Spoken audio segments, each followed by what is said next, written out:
Hello and welcome to my channel In Search of Wonder. My name is Anne and today we are going to do the Christmas music tag.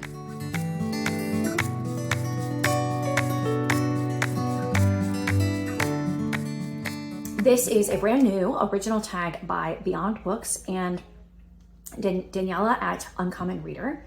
So go check out their channels. And I was tagged by Essie at My Book Hauled Life. And I am really looking forward to doing this one because who doesn't love Christmas music? I'm sure there are some people in the world who don't, but I love Christmas music. And I think this is a great combination of my favorite things. So let's go ahead and do the tag. First of all, Joy to the World, a book that brings you so much joy you wish the whole world would read it. And I feel like this might be a really obvious answer, but I'm gonna go with it, and that is the Bible.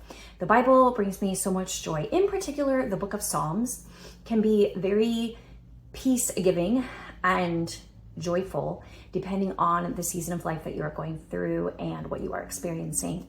I find that the Gospels in the New Testament bring me so much joy in reading them, and some of Paul's epistles to the church also give me a great deal of joy. Colossians, Philippians in particular, I really love reading those books. Ephesians, I just love reading those passages and meditating on the verses in those letters, and they just bring me so much joy. So I would recommend the Bible, and I do wish that the whole world would read it.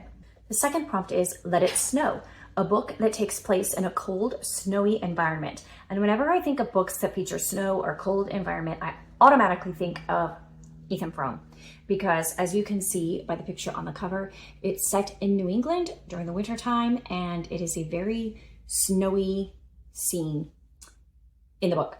And the plot hinges on the fact that it is snowing and there's snow all the way through the book. It's just a very, very snowy setting of a book. So that fits that prompt perfectly. Number 3, You're a Mean One, Mr. Grinch, a book with a mean character or one you just don't like. And I had a hard time thinking about this, but then I was scanning my bookshelves and I was like, oh, yes. There is the quintessential mean character, and that is Mrs. Minchin in A Little Princess. And she is the headmistress of the school where Sarah Crewe goes, where her father drops her off to go to school. And Mrs. Minchin at first treats her kind of nicely because she is rich, and so she's getting paid by the dad. But then things happen, and Sarah Crewe starts to really experience for herself what Mrs. Minchin is really like. And she's just a terribly mean, hard-hearted, horrible person. And she should never have been put in charge of a school for girls. Number 4, Santa Claus is Coming to Town, a book releasing soon. And 2 of the ones I'm going to mention here actually have already been released, but I haven't gotten them in my hot little hands yet, so they have not come to me. So I'm going to mention those. They were released very recently, like within the past month. The first one is Across the Ages by Gabrielle Meyer, which is the 4th book in her Timeless series. And I've really been enjoying that series, and I am looking forward to reading the 4th one as soon as I can. And then The Muse of Maiden Lane, which again is, I think, the 4th book in a series, but by Mimi Matthews. And I've really enjoyed the other books in that series. In particular, the 3rd one that I read earlier this year together with Miriam was so great. It was my favorite in this series, and I'm really looking forward to this installment, which I think might be the final one in the whole series, and I'm really looking forward to reading it.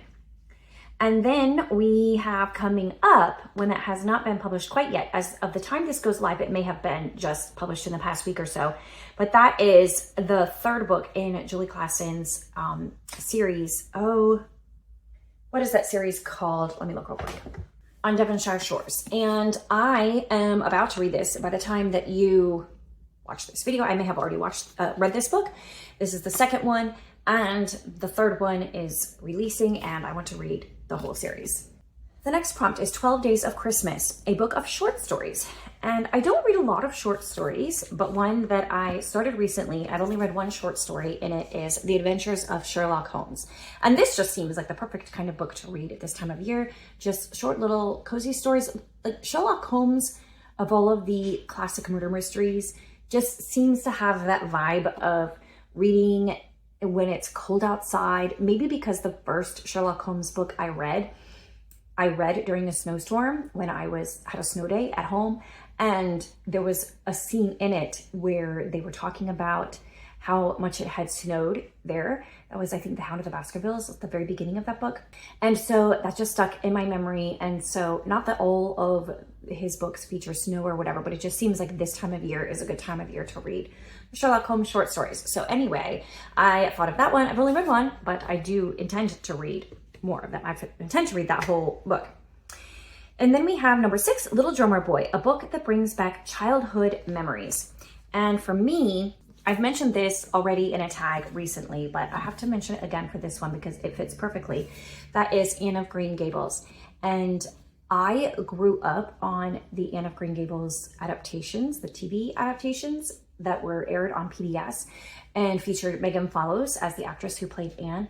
And that first one in particular, Anne of Green Gables, was just like the perfect movie adaptation of a book.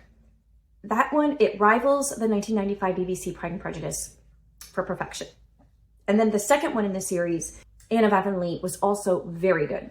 It didn't stick as close to the books, but it stuck close to Lucy Montgomery's idea of Anne, and it did utilize all of her characters and kind of mashed some of them together and mashed the storyline a little bit, whatever. But it still stuck pretty true to overall to who Anne was and what the story that Lucy Montgomery was telling. So we watched that many times when I was a child, and we loved it so much. And I read all of the books when I was a preteen teenager.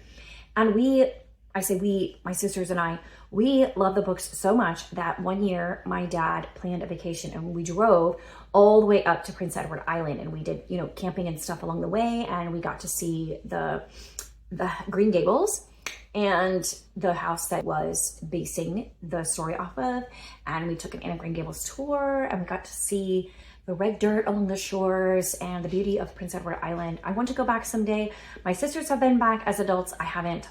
That would be one of my dreams. But I have so many fond memories, not just of the book, but of the shared moments with family and with friends and going to Prince Edward Island. It just brings so many memories to me, and I love Anne of Green Gables.